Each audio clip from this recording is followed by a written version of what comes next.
আজ নীল ষষ্ঠী, চৈত্র সংক্রান্তির আগের দিন।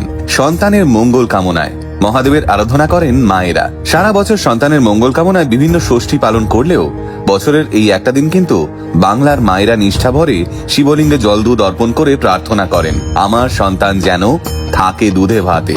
যদিও চৈত্র সংক্রান্তির আগের দিন পঞ্জিকা অনুসারে ষষ্ঠী তিথি নয়, কিন্তু তবুও যুগ যুগ ধরে এই দিন নীলের ঘরে বাতি জ্বালেন মায়েরা।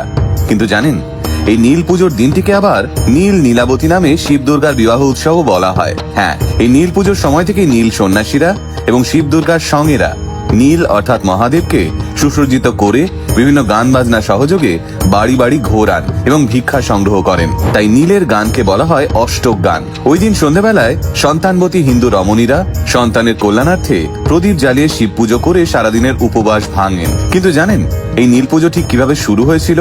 আসুন আজকের এই নীল পুজোর পবিত্র দিনে নীল পুজোর ইতিহাস।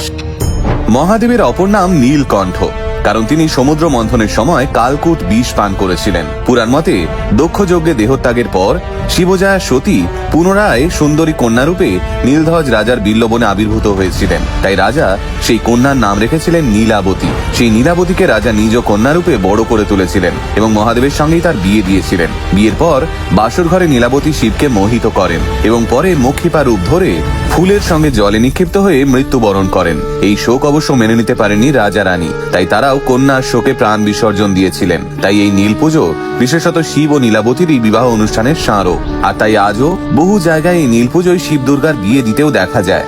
একই সঙ্গে এই নীল ষষ্ঠীর সঙ্গে জড়িয়ে রয়েছে আরো একটি লোককথা।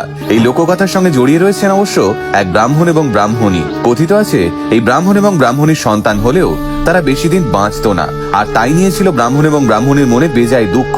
একদিন কাশীর গঙ্গার ঘাটে ব্রাহ্মণ এবং ব্রাহ্মণীকে দুঃখ করতে দেখে এক বৃদ্ধা এসে তাদের দুঃখের কারণ জানতে চেয়েছিলেন। যথারীতি ব্রাহ্মণ এবং ব্রাহ্মণী তাদের সমস্ত যন্ত্রণার কথা ওই বৃদ্ধাকে বললেন। এরপর ওই বৃদ্ধাই ব্রাহ্মণ এবং ব্রাহ্মণীকে নীল ষষ্ঠী পালনের উপদেশ দেন। ওই বৃদ্ধা বলেন, সমস্ত চৈত্র মাস সন্ন্যাস পালন করে শিব পুজো করে সংক্রান্তির আগের দিন উপবাসের পর সন্ধে নাগাদ নীলাবতীর পুজো শেষে নীলকণ্ঠ শিবের ঘরে বাতি জেলে মা ষষ্ঠীকে প্রণাম করে তারপরেই মুখে জল দেবে।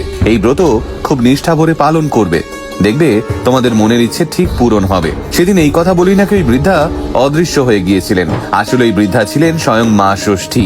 এরপরই নাকি ওই ব্রাহ্মণের ঘরে সন্তানদের আর অকাল মৃত্যু হয়নি এবং এই নীল পুজোর কথা এভাবেই চারদিকে ছড়িয়ে পড়েছিল।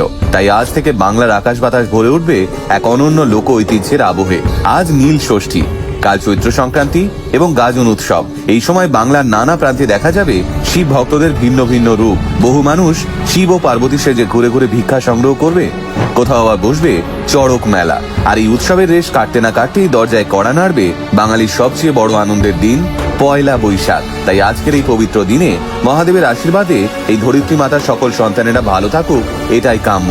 হর হর মহাদেব।